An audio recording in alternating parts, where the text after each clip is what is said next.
ยานางสวรรค์โอ้ยมันกินอย่างใช่บ่เบิดโอ้ยายานางโอ้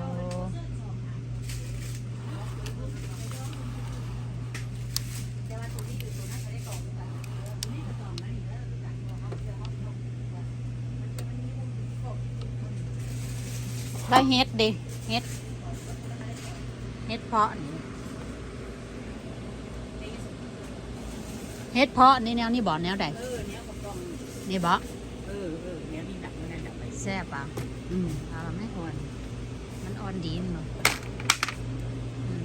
ถ้าตัวนี้มาซื้อเครื่องประแจงน้องไม้13.99เฮ็ดเพาะปานนั้นแม่หนูเอานี่สดเลยเจงน้องแย่อีกว่าบัวบัดแท้อยากเอาไปไว้แกงมื้อหน้าพุ่นน่ะแต่ว่าน้อยนี่สดห่อเท่าใดแล้วนี่นี่ใส่ผักคาจ้ะ15ดอนแล้วนี่ใส่ผักคาจ้ะนี่ใส่ผักคาสดคาสดตรงนี้นี่เราเห็นตัวนี้เฮ็ดแจงน้องไม้เอามาไปเบิ่งยานางเพิ่นเฮ็ดแจงน้องไม้ไปวัดอื่นแจงน้องไม้ใส่เฮ็ดเพาะบ่เจ้าว่าอยู่ใส่แนวใดเจ้ายานาง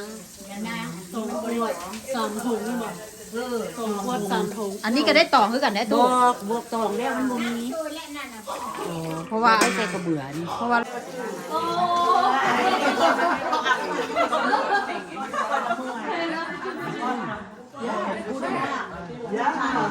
จะเปิดฮีเปิดไฟไม่รู้เกิดฮีเชอร์แล้วไม่รู้ว่าน้องเขาจะมีดในนอกสีนี่นะอยู่ใส่แล้วผู้เสียหายพรบอกเรามาก่อน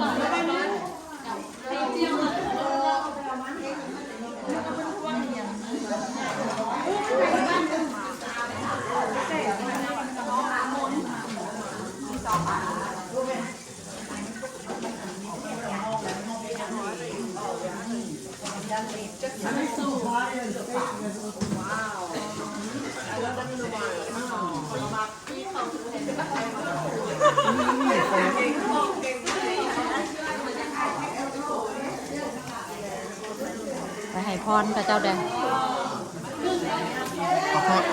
ขอโทษโอเค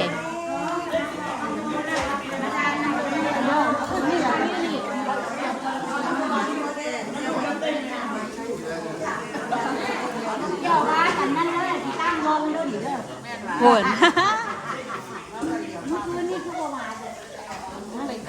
โอ้มื้อนี้กับมื้ออื่นก็ไปต่างกันเลยเนาะมีนะนี่เด้ตัวนี้ตัวนี้จกใส่ได้ดิ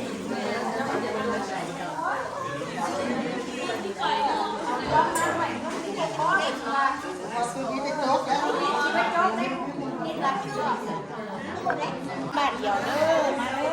อไปรอก่อนนะเร็วๆถ้าอยากได้พรถ้าเอาพรเลยพวกบ่าวหน้าสาวเด้อ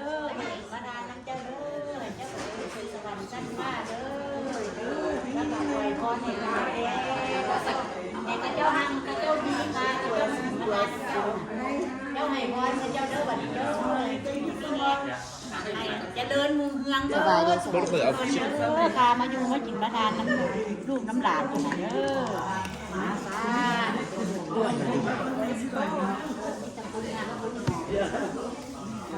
บินนั่นก็แบบบินไปแล้วเรียกไฟ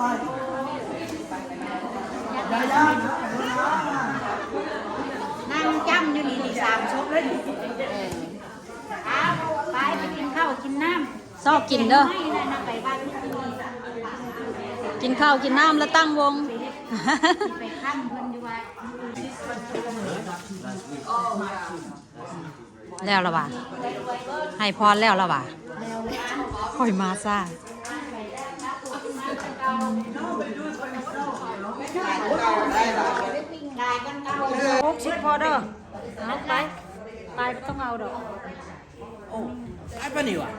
คอยห้องบริรับเลยจะแท็กมา64 บาทเอ้าได้แท็กครับบอกมันแท็กเองบ่ได้ลองดูก็ไล่มาเองเด็กก็ไล่มาเอง รพระเจ้าให้พระเจ้ามีแต่ความสุขความเจริญความเจ็บความปวดหันเก่าไปนำเด้อมันมีเยอะให้ได้ดูดีมีแง่ทำงานต่อเรียบงานหาเงินหากำให้ยิ่งรวยๆเด้อเป็นยังมีแง่นั่นแหละ64เอามาตายไม่ตั้งอยู่บนเสาแล้วตาย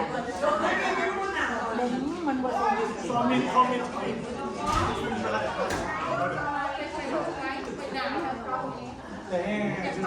ป็นร้อยหน้า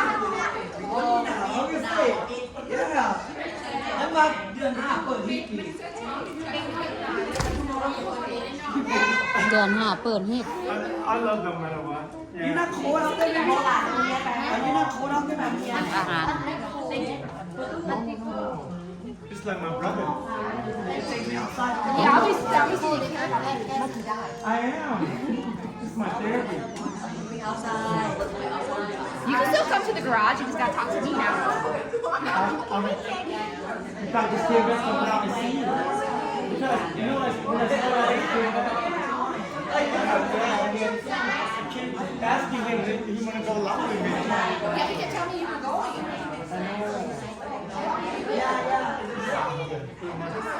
Yeah. Sometimes my family goes with me. Yeah. But they told me later that back in 2 years. When he passed. On the 9th, May 9th.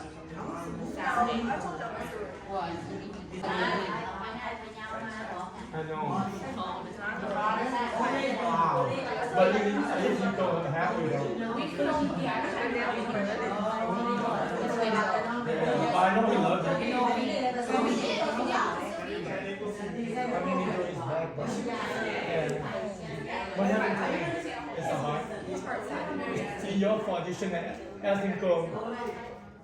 do that video.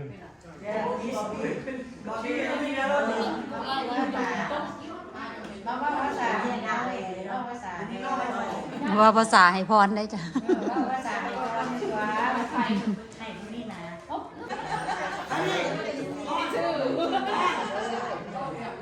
เราอะไรเรา ก็เป็นดีเจอยู่เพิ่ง ไม่เป็น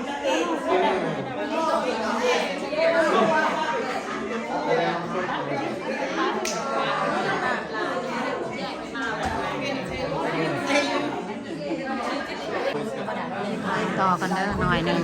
พระเจ้าล้มกันเฮือนดีข้าวทอมมี่เด้อนี่เด้อ